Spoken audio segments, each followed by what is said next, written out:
my name is Molly. For this assignment, I was looking at something that's kind of personal to me. I tend to do this from a lot of my assignments. I try to learn from my past and see what information I can gather from it. For this assignment in particular, I wanted to research a industry that I worked in for about 7 years, and that's the donation industry. And my big start got in New Mexico when I was in my 20s. I moved there to go to school. I was going to finish my degree, become a doctor, do all these things. I got caught up in working in the death industry. It was at the Office of Medical Investigators, as well as finding my first job at the eye bank out there. At the time, it sounded fascinating. I was the poster child for donation, just really passionate about it. Supported the industry, went on eventually to become a certified eye bank technician, which means I was a level 3 technician that would release all the tissue for transplant, was able to evaluate it, was able to do all the things that are required to make sure that the tissue was safe and where what it was needed to be for releasing for transplant. So what I noticed over the years working there is that as the years went on, I became a little bit more jaded and started to notice more practices that made me think about continuing working in that industry, and it eventually led me to leaving it, like I said, after 7 years. I acknowledge that some of that probably was burnout, and working with deceased individuals and the families of those individuals can be very stressful and taxing. I knew that it was something that I couldn't do forever, and when I left, I went from being that poster child to someone that was kind of anti-donation. So I really wanted to put my ethical hat on and look at this from a different perspective to see if my feeling about this was based upon my experiences. This is a personal thing that I actually saw, or if there's actually some standards and practices that made me question it. It's a big subject to copy, and I wasn't, or to tackle, and I wasn't able to get through everything. I did try to cover what I could, and I really focused on kind of the consent process and the aspect of where tissue goes, and looking at the donor families of how they're kind of communicated with during this process. What I found is that there's not a lot of scholastic articles regarding this. I did find some government documents, webcasts, different discussions on it, but there's not, the straightforward study to say that this is the standard practice and this is what's going. So for starters, let's just do some basic information about donation that kind of has changed. So for me, this was something that, was many years ago that I have been out of, and I knew kind of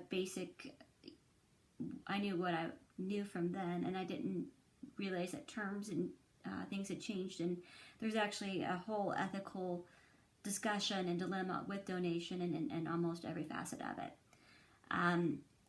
There is donation after brain death, which is called DBD.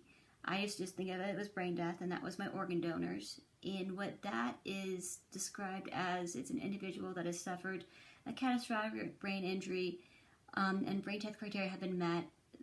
The most important thing to remember is that brain death and death from both clinical and legal perspective. So the other type is donation after cardiac death, which to me used to just be tissue donation and eye donation. I didn't, really realize that they've actually gone into certain organ procurement after cardiac death, and I found out that now they actually have gone into that field. And so what that is DCD is what it's referred to, and it's when the patient or the individual is unlikely to proceed or to progress and to full brain death. They have a very poor prognosis. They're not getting any better. The family's deciding to take them off life support, and then the issue of, the donation can be presented to them, or they've requested donation for that individual. Now, organ donation is only a small percentage of what actual donation is. Most donation is tissue donation, including eyes. Because for the, organ donation, you actually have to have people meet certain criteria, including blood tests, screening, all those things.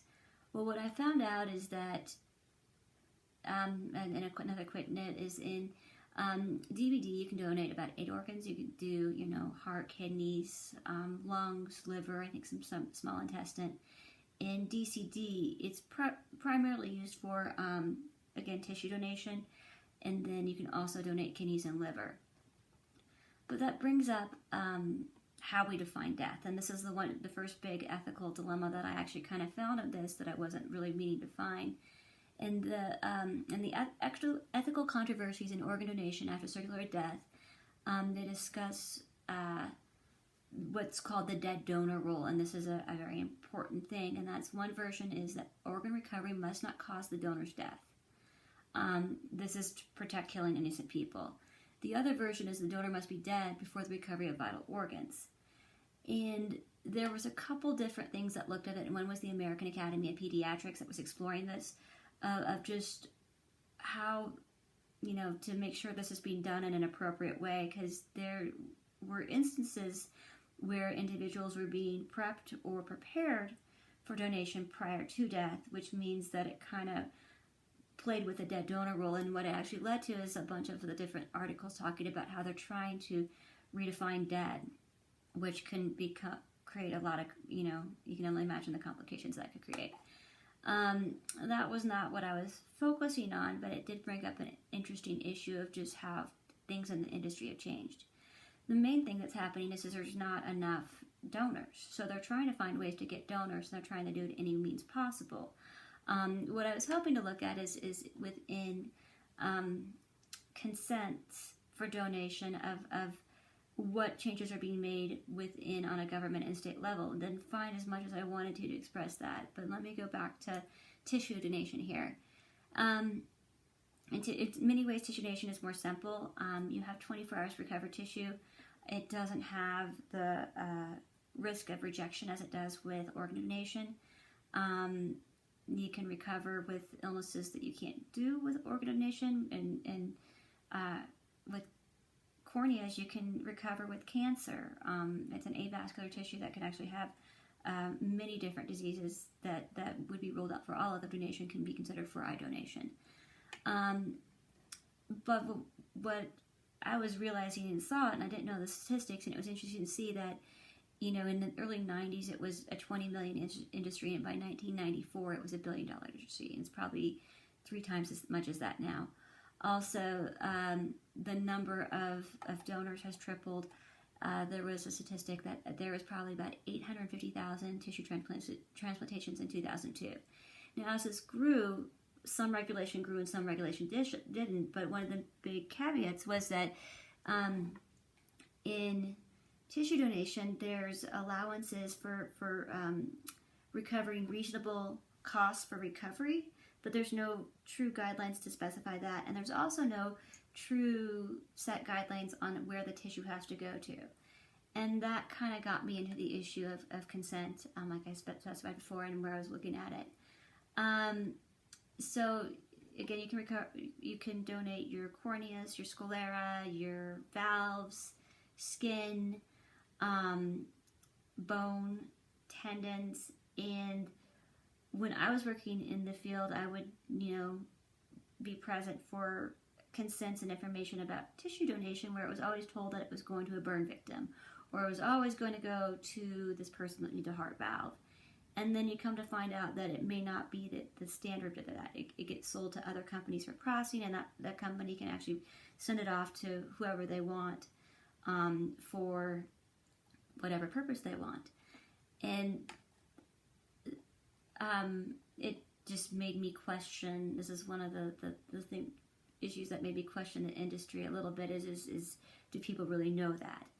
So for consent for donation, I always just kind of assumed it was the goodwill of the hospital saying that this is what this person wants to donate. This is where it is, and I didn't really realize that CMS, Medicare, Medicaid, had actually put some mandates in that hospitals must notify their local OPOs of any potential donors that might have, which is what kind of, we know that there's a need for it, but they were the ones kind of backing this up, which is great in the extent that they're pushing donation, but then it also is how much are they going to push it, and why are they doing so? And when you're looking at donation, you can be a voluntary donor, which means that you want to donate it. You can express your donation, like you mark it on your driver's license. So or you did let your family know your wishes. If you don't let your family know your wishes, or you don't mark anywhere, then, or if you mark on your driver's license and your opinion changes, how is that expressed to donation agencies, and do they have any ability to push for procurement when you might not have wanted that to occur? The main thing about consent, though, that I really wanted to cover is do families really know what it's going for and understand it? What I learned from working in the field is that it was a time when families are very confused and struggling, obviously. And my best ability to explain things doesn't mean that they always would get that after the fact, and I would have to sometimes occasionally re-explain to them. Or within tissue donation, do they really know that it could have gone for a purpose that they may not have expected? And is that really fair to them? I mean, what does this do to their autonomy? What does there do to everyone's right on it? So it's something that has made me question the industry as a whole. And so what I found is I was looking for documentation and things like that to show if there's any standard practices or any examples of when it was or when not done. The industry's pretty hush-hush. Not many people actually talk about it. I did find a really cool NPR segment that was discussing donation, and it had a gentleman named Chris Truitt who ended up working for a tissue donation agency after his daughter died. He had the same experience as me, being very gung-ho, going in and working it for about 4 years and then realizing maybe not the place that I thought I was working for. And now has become an advocate, trying to educate people about donation, not to say not to donate, but to make sure that they are really informed about what's going on. And my paper goes more into depth about what he discovered and what he learned and what he was going for. It turns out he was in a couple articles, though. So again, it makes me question his perspective, because if he's going to every source and trying to get heard and be told about, is it more for his financial gain or for a different reason, or is he really trying to educate people about the industry? A lot of the documentation I found is that what families are told is not where tissue goes.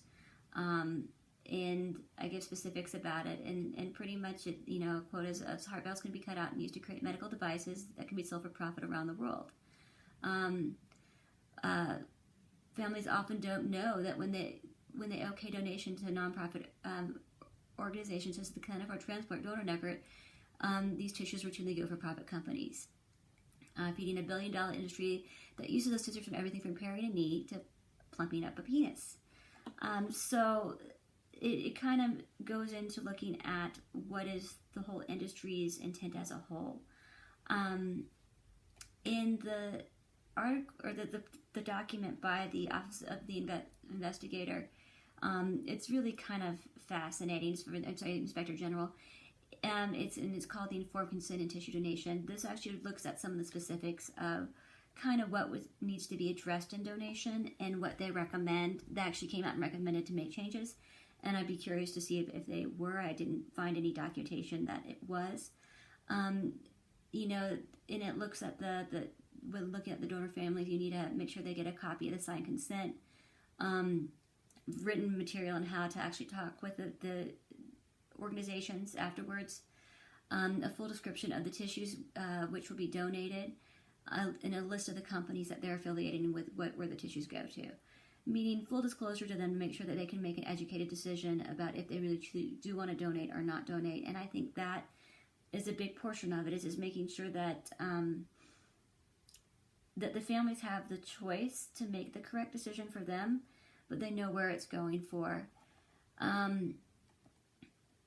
What I really found out is this is just the tip of the iceberg. There's so much in this field that you can look at with an ethical hat on, you could say, and to pick out just one piece of it was a very challenging thing. Probably bit off more than I could chew.